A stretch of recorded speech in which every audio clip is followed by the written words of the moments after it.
There's a horror documentary set in Indiana that's been out for a while now, and it's deadly serious.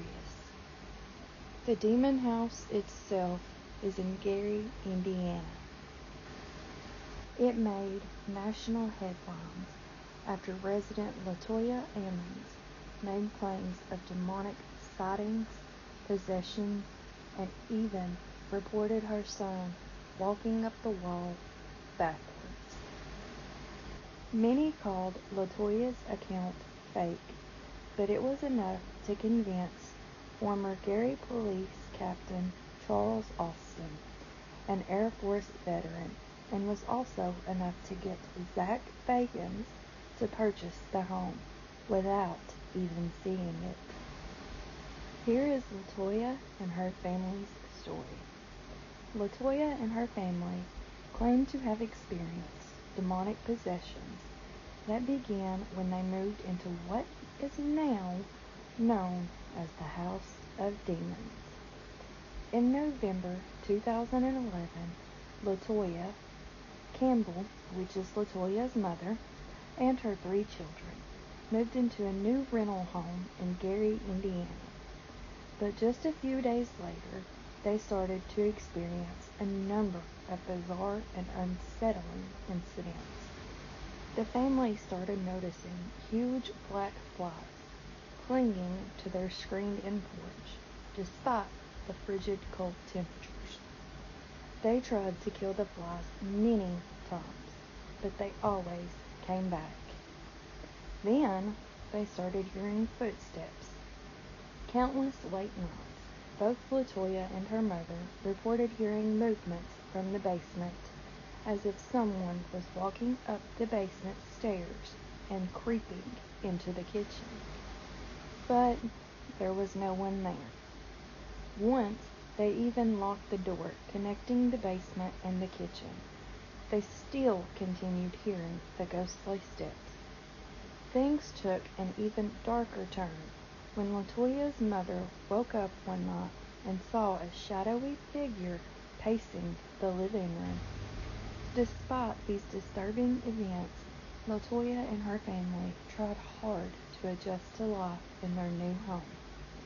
But things just got worse. 4 months after the family had moved into the rental home, they experienced an event that changed everything. On March 10th, 2012, as Latoya and her family members gathered to mourn the loss of a loved one, they witnessed Latoya's 12-year-old daughter levitating out of her bed. The terrified group prayed until the girl finally descended. Latoya's visiting family members then fled the house, and at that moment, Latoya decided it was time to find some professional help. But, of course, help was difficult to find. Though many local churches didn't take them seriously, one suggested that they might have spirits in the house and recommended that they clean the property with bleach and ammonia, and also draw old crosses on all doors and windows. 2 people have also mentioned to the family that the home had 200 spirits in it and suggested that they move immediately. Meanwhile, whatever dark, creepy energy possessed the home continued to terrorize the family, taking their fear to a whole new level of hell. The children began speaking in low voices, whispering statements like, "It's time to die, and I will kill you." When they spoke, their eyes would bulge out, and their mouths would curl up into the most malicious grin. At the same time, Latoya started feeling lightheaded and more like she wasn't in control of her body. Latoya claims her youngest son often spoke to another boy that no one else could see, and that a supernatural force threw him across the room. Her daughter also started hearing voices, which told her that death was near and that she would never see her family ever again. The effect on the children led to them missing a substantial amount of school. Soon, doctors and police started getting involved. But they was nowhere near prepared for what was to come next. On April 19, 2012, LaToya took her children to their family doctor to get them examined. The doctor took note of the children's delusional behavior, including their low voices and disturbing statements. 20 years, and I've never heard anything like that in my life, the doctor said. I was scared myself when I walked into the room. While with the doctor, the children continued to show signs of demonic possession. According to a report released from the Department of Child Safety, medical staff witnessed LaToya's youngest son fly into the air and up against a wall without anyone touching him. The boy also then proceeded to walk up the wall backwards and did a flip over his grandmother. A nurse and DCS worker both witnessed these events and were so terrified that they ran out of the room. People had their doubts, but I mean, who wouldn't, right? But determined that the children were somehow in danger, DCS acted quickly to separate LaToya from her children. She was devastated. After the separation of LaToya and her children, the DCS invited the Hammond Police Department to the Demon House to do a walkthrough of the home.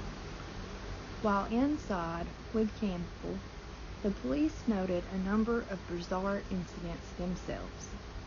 According to their report, the two Hammond police officers experienced radical malfunctions, captured the presence of a white smoky apparition, and they even seemed to record a ghostly voice saying, "Hey." During a subsequent visit, they also noted a strange woolly substance dripping from the blinds. At the same time, a local priest named Michael heard about the case and decided to investigate. After writing a request to a bishop to perform an exorcism on LaToya, he performed a small exorcism in the presence of 2 police officers and a DCS care manager. The Reverend would then perform a total of 3 exorcisms on LaToya. After the 3rd exorcism, and after one of the Reverend's associates burned a piece of paper with the demon's name on it, LaToya started feeling normal again. She and her mother then moved back to Indianapolis, and LaToya regained custody of her 3 children in November of 2012. LaToya and her family were happy to put memories of the demon house behind them. It was later purchased by paranormal investigator Zach Bagans, who then demolished it in 2016 due to having extreme long-term side effects from his visit. But of course, he saved some pieces from the home for his Las Vegas museum. Bagans said in an email, "There was something there that was very dark, yet highly intelligent and powerful. As for LaToya and her family, there is no desire to ever revisit the location of the demon house." LaToya and her family was happy to put memories of the demon house behind them. It was later purchased by paranormal investigator Zach Bagans, who then demolished it in 2016 due to having extreme long-term side effects from his visit, along with others who was present during the visit. But of course, Zach saved some pieces from the home for his Las Vegas museum. Bagans said in an email, there was something there that was very dark, yet highly intelligent and powerful. As for LaToya and her family, there is no desire to ever revisit the location of the demon house. Well, ladies and gentlemen, if you want to know more, go check out the movie Demon House. It's worth it. I promise. Thank y'all for watching, but that is all I have for you today. Don't forget to like and subscribe if you haven't already. Until next time, y'all stay weird.